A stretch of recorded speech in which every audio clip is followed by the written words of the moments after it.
학습할 수 있는 가장 좋은 교과서 같은 본보기인 축구선수 손흥민 캡틴은 숨도 못 쉬게 라는 목표 아래에서 그의 동반부대를 힘있게 끌어갔습니다. 중국과의 결정적인 경기에서 거센 압박 속에서도 손흥민은 확실한 우위를 보여주어 전반적인 면에서 칭찬을 받았습니다.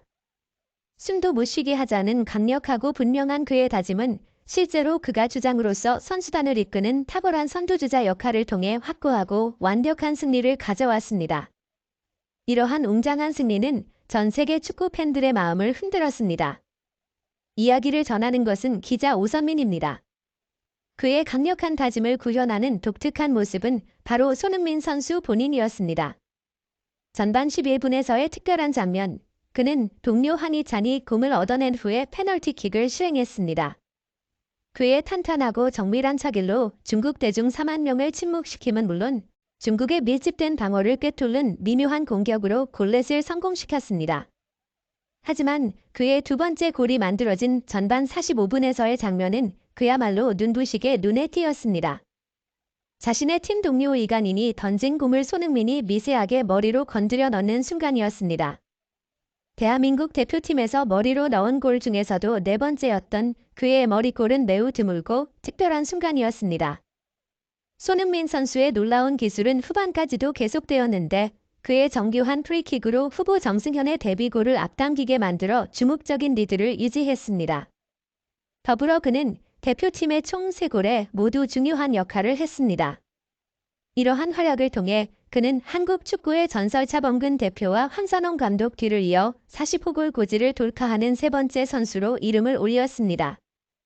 손흥민 캡틴이 기록한 3개의 공격 포인트는 그의 개인적인 입장에서 업적이기도 하지만 그중 가장 인상 깊었던 명장면은 그보다 더 특별했습니다. 그는 라보나 킥으로 황인범에게 정확한 패스를 전달하여 상대 팀의 수비수들을 경악하게 만들었고 이 장면은 전 세계의 축구 팬들을 깜짝 놀라게 했습니다.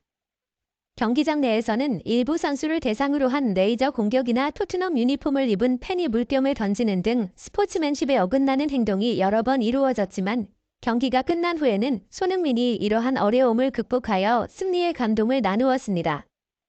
더욱이 대중 앞에서 패배의 쓴맛을 느낀 중국 선수들을 찾아 하나씩 안아주며 진심으로 위로의 말을 건넸습니다. 그는 상대 선수들에게 시합이 어렵긴 했지만 그 이상으로 특별한 경험이었다라고 멋진 존경의 말로 마음을 전했습니다. 그러한 경기가 끝난 후 손흥민 선수는 바로 전세기를 타고 귀국하였고 이어서 몇 일 후에 에스턴 빌라와의 토너먼트 경기에 참가할 예정입니다. 결국 그는 경기장에서의 땀과 노력 속에서 우리에게 항상 어떠한 어려움 속에서도 포기하지 않음의 가치를 교훈으로 준 쾌남으로 우리의 마음에 남게 되었습니다. 아시안컵을 앞두고 태극 전사들은 AINRC에서 뛰어난 경기를 펼쳤고 손흥민이 가장 빛나는 별이었습니다. 토트넘에 대한 그의 애정에도 불구하고 손흥민은 국가대표팀에 헌신했습니다. 그는 중국과의 경기에서 또다시 놀라운 플레이로 모두를 놀라게 했습니다. 손흥민은 중국이 압박에서 벗어나지 못하게 할 것이라고 약속했습니다. 가디언은 중국이 예상대로 어려움을 겪었고 경기장도 부족했다고 평가했습니다. 그런 상황 속에서도 손흥민은 태극 전사들을 이끌고 3대0 승리를 거두며 2골을 기록했습니다. 덕분에 중국의 상황은 더욱 어려워졌고 그의 멋진 골 장면은 주요 이미지가 되었습니다. 중국의 언론, 베트남어로 중국의 통신 매체라고 할 수 있습니다. 는 중국이 아무것도 할 수 없었다고 말했고 다른 웹사이트인 즈하이보.com은 한국이 아시아 예선을 통과하는 데 있어서 한계가 없는 능력을 보여주었다고 전했습니다. 그들은 이에 맞서기 어렵다고 인정하며 그 점을 강조했습니다. 기쁨의 찬 승리를 거둔 태극 전사들은 쉴 시간 없이 서울로 향하는 버스를 탔습니다. 손흥민이 소속팀에서 빠진 동안 영국에서 예상치 못한 손흥민의 특별한 행동으로 큰 혼란이 일어났다는 다소 이색적인 소식이 있습니다. 그것은 손흥민이 자신이 A매치에 출전하지 못한 토트넘 동료들을 위해 선물을 직접 준비한 것입니다. 이러한 상반된 상황 속에서 손흥민의 한국 축구 스타로서의 거침없는 힘과 세계적인 영향력이 증가하고 있습니다. 위르겐 클린스만 감독의 지휘 아래 대한민국 축구대표팀은 2026년 피파 북중미 월드컵 중국에서 열린 경기에서 중국을 3대 0으로 이겼습니다. 이 경기는 중국의 유니버시아드 스포츠센터에서 열렸습니다. 대한민국은 중국팀의 거친 태클에도 불구하고 설득력 있는 승리를 거두었습니다. 이 모든 성과는 손흥민, 대한민국의 월드클래스 축구 스타의 발끝에 달려 있었으며 그는 중국과의 경기에서 자신의 뛰어남을 입증했습니다. 한국과 중국 간의 긴장된 경기 이야기는 말레이시아 언론을 통해 중국 신문의 글로 소개되었습니다. 이 글에서 손흥민은 대한민국의 위대한 영웅으로 찬사를 받았습니다. 이번 한국과 중국 국가대표 축구팀 간의 공식 경기는 2022년 일본에서 열린 동아시아 축구선수권 대회 이후 1년 4개월 만에 처음입니다. 당시 파울루 벤투 감독의 지휘 아래 대한민국 축구대표팀은 조국성과 권창훈의 득점을 포함해 자책골을 넣은 상대팀을 포함한 3대 0의 승리를 거뒀습니다. 중국은 여러 경기에서 한국을 이기지 못했고 그때부터 고만지라는 표현이 등장했습니다. 하지만 언제나 좋은 추억만 있는 것은 아닙니다. 중국과의 매 경기마다 3대 국가는 부상에 대해 걱정해야 했습니다. 중국 대표팀의 거친 플레이는 여러 사고를 일으켰고 때로는 믿기 어려울 정도였습니다. 특히 올해 6월 황선홍 감독이 이끄는 항저우 올림픽팀은 중국에서 열린 경기에서 중국의 거친 태클로 인해 큰 문제에 직면했습니다. 당시 한국의 유망한 젊은 재능들 엄원상, 조영욱, 국가, 고영준을 포함한 선수들이 경기 도중 부상을 입었고 황선홍 감독과 중국 축구는 국제 언론의 비판을 받았습니다.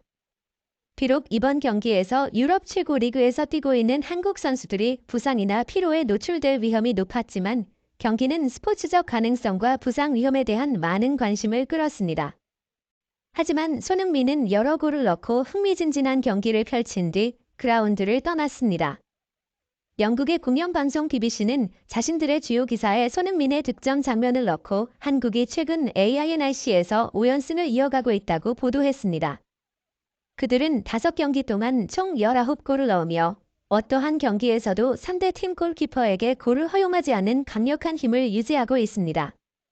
이번 중국과의 경기에서 대한민국 대표팀의 주장 손흥민은 페널티킥으로 첫 번째 골을 넣었습니다.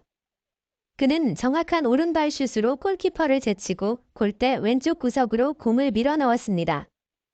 두 번째 골 역시 손흥민의 목이었는데 이는 그의 드문 무릎골 중 하나였습니다. 전반 45분 파리 생제르맹의 이강인이 코너킥을 날카롭게 올렸고 손흥민은 강력한 헤딩으로 골을 결정지었습니다. 하지만 거기서 그치지 않고 프리미어리그의 최고 공격수 손흥민은 후반전에 빛났습니다.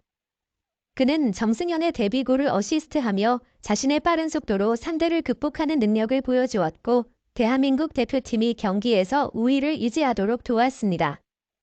2010년부터 국가대표팀에 합류한 손흥민은 2018년부터 주장이자 주요 공격수로 활약하며 자신의 시대를 표시하고 있습니다. 이 경기는 대한민국이 아시아에서 강력한 경쟁자임을 증명했습니다. 대한민국 대표팀 주장 손흥민이 영국에서 경기를 치르는 동안 영국 내에서 큰 소동이 일어났습니다. 주된 이유는 한국에서 열린 경기에서 손흥민의 뛰어난 활약 때문이었습니다. 영국의 더 가디언 신문은 이 소식을 빠르게 보도하며 큰 관심을 끌었습니다. 중국 축구대표팀을 상대로 손흥민은 프리미어리그의 최고 공격수 중 한 명임을 확실히 증명했습니다. 그는 이 경기에서 다재다능한 역할을 맡았으며 단지 대한민국 대표팀의 일원일 뿐만 아니라 득점 기회를 완성하는 중요한 역할을 했습니다. 놀랍게도 손흥민은 대한민국 대표팀에만 관심을 가지는 것이 아니라 토트넘의 동료들에게도 항상 헌신적입니다. 현재 시즌은 국제 경기들이 진행되고 있으며 국가대표팀에 소집되지 않은 선수들은 실망감과 책임감을 느끼고 있습니다. 이는 국가대표팀의 위치가 매우 소중하며 실력과 실제 능력에 의해 결정되어야 함을 입증합니다.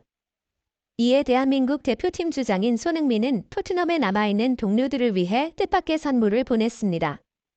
매디슨, 미키 반데벤, 브라이언즈, 올리버 스킵과 같은 휴식 중인 선수들이 자신들의 소셜미디어에 선물의 사진을 공유하며 손흥민에게 감사의 말을 전했습니다. 그들은 손흥민이 영원히 우리의 위대한 선장임을 인정하는 글을 남겼습니다. 그 중에서도 에밀 호이비에르는 자신의 소셜미디어에 손흥민으로부터 받은 선물과 함께 찍은 사진을 올리며 이렇게 적었습니다. 손흥민에게 감사드려요. 우리 모두 당신을 기다리고 있어요. 우리는 한국의 상대를 이겨서 정말 기뻐요. 손흥민은 항상 저를 잘 챙겨줍니다. 국가대표팀에 있는 동안에도 선물을 보내며 우리에게 깊은 인상을 남겼어요. 한국은 이번 시즌 초반 토트넘처럼 무서운 모습을 보이고 있고 손흥민은 국가대표팀 주장으로 활약하면서도 여전히 팀에 대한 관심을 가지고 있어요. 한국에서 좋은 모습을 보여준 손흥민이 런던으로 안전하게 돌아오길 축하해요. 저와 토트넘 커뮤니티는 당신과 한국 대표팀을 응원해요. 손흥민은 팬들을 잘 챙기고 팀과 국가대표팀에서 좋은 역할을 해냈어요. 토트넘도 앞으로 더 잘하길 바래요. 중국과의 경기에서 멋진 활약을 펼친 손흥민에게 많은 칭찬을 받았습니다. 손흥민과 그가 대한민국 대표팀을 위해 해낸 일들에 대해 자랑스러워해요. 2023년은 11월이지만 국가대표팀의 따뜻함을 가져다 준 시기예요. 축구에 대한 열정이 우리의 마음을 따뜻하게 해주었고 이 긍정적인 에너지를 모두와 나누고 싶어요. 우리를 응원해준 팬들에게 감사드립니다. 2024년에는 더 많은 기쁨이 있길 바랍니다. 대한민국을 사랑합니다. 손흥민에 대한 지지와 애정에 감사드리며 앞으로도 멋진 경기를 계속 만들어갈 거예요.